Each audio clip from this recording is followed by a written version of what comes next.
Hello, World Wide Web. Hello, YouTube fans. Hello, nurse.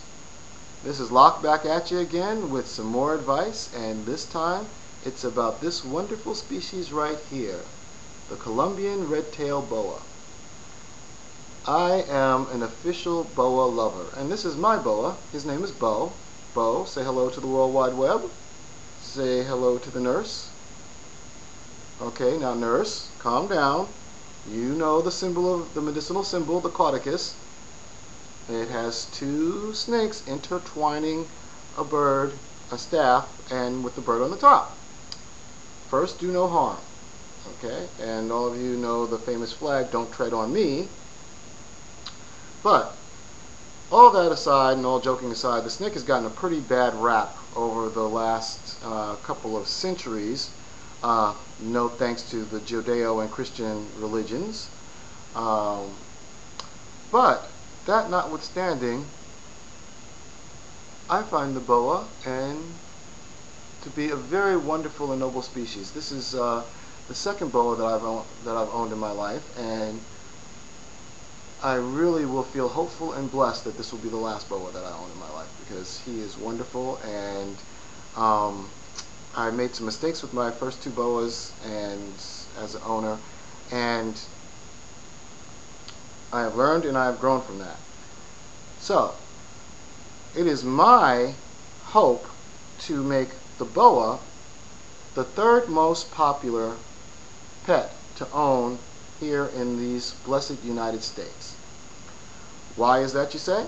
The reason for this is because boas are wonderful animals and very easy to maintain, and low maintenance, and they feel wonderful, and they give wonderful massages.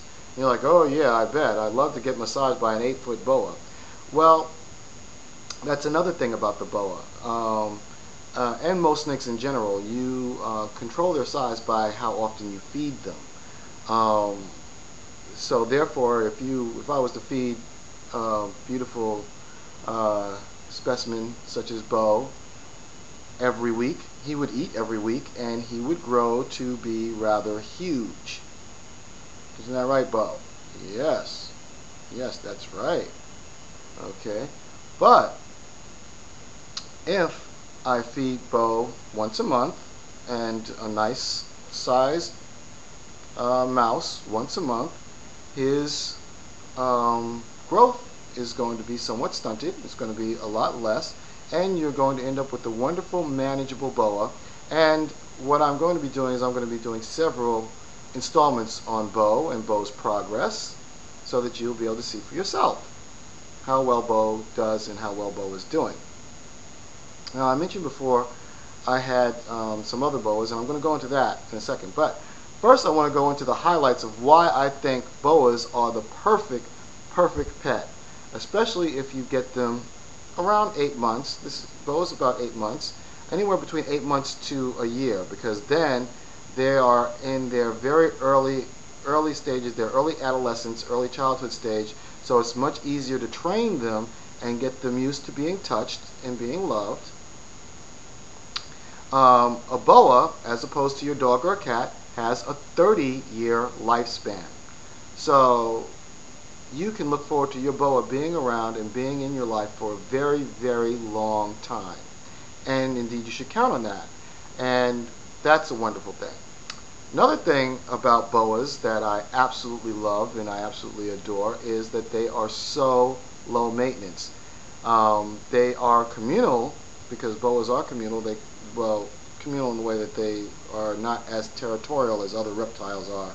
They can live in the same tank with each other, the same species, and as long as they're well fed, they're not going to try and eat or kill each other or anything like that. But in regards to self-sufficient, you only feed them, like I said before, once a month, or once every 2 weeks, depending on you and your comfort level. I do not suggest once a week, because then you have a boa that sheds very often, and you also have a boa that grows very fast and very quickly, and then becomes something that's quickly out of your control. But if you feed them once a month, then that's good. So you feed a boa once a month, you feed a dog every day. Because you only feed a boa once a month, the boa only poops once a month, right? Dog poops every day. You gotta take a dog for a walk every day. Cat, you gotta clean his cat litter at least once a week if you're any type of really good cat owner. You might put it off to, like, once every 2 weeks if you're a little lax. And then if you claim to be a cat owner and whatnot, then you might say, oh, I can get away with once a month also, but that's not really sanitary, nor is that cleanly or anything like that. But with your boa, you're only doing that, like I said, about once a month. About a week and a half after he's fed, then he has digested his food, and he'll do his little poop thing, and you clean that up, and then you're good to go, and you don't have to worry about that for another month.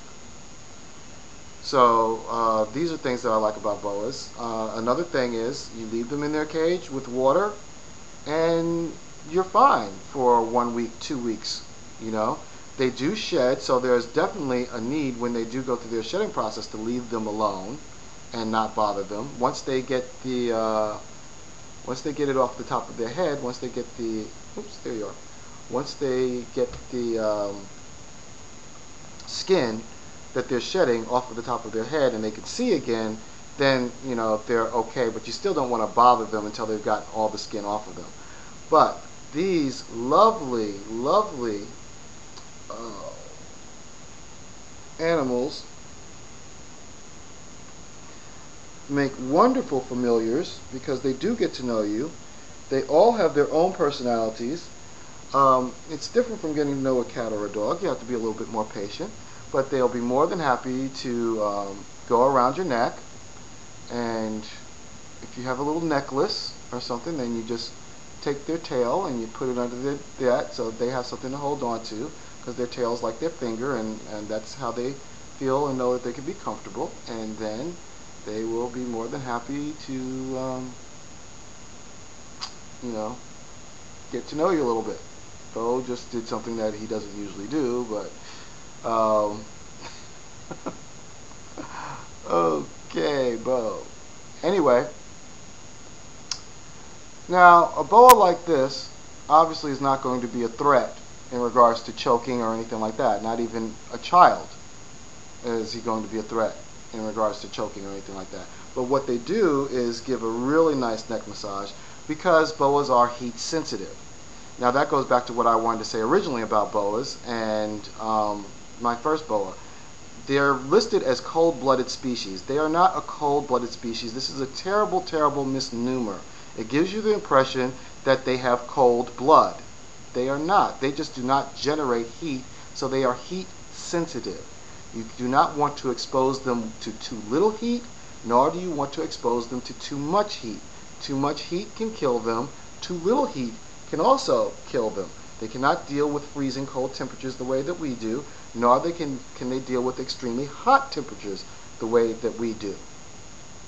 Your basic rule of thumb with the boa is, if it's too cold for you, it's way too cold for them. Okay?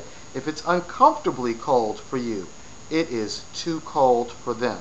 If it's comfortable for you, it's comfortable for them.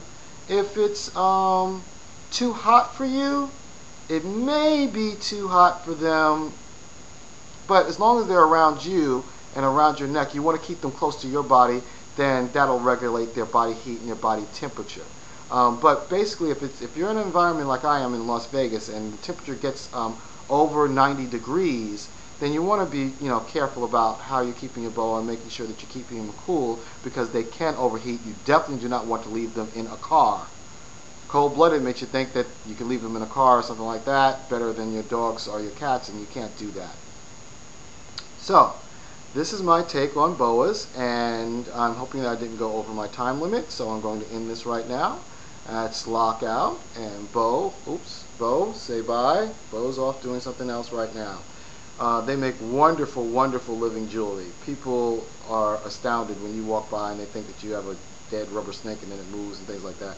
It hasn't been my experience that it really scares people as much as it actually interests them. So and you can have a great, lively conversation and let them know about why a boa is better. It only costs me $50 a year to feed my boa.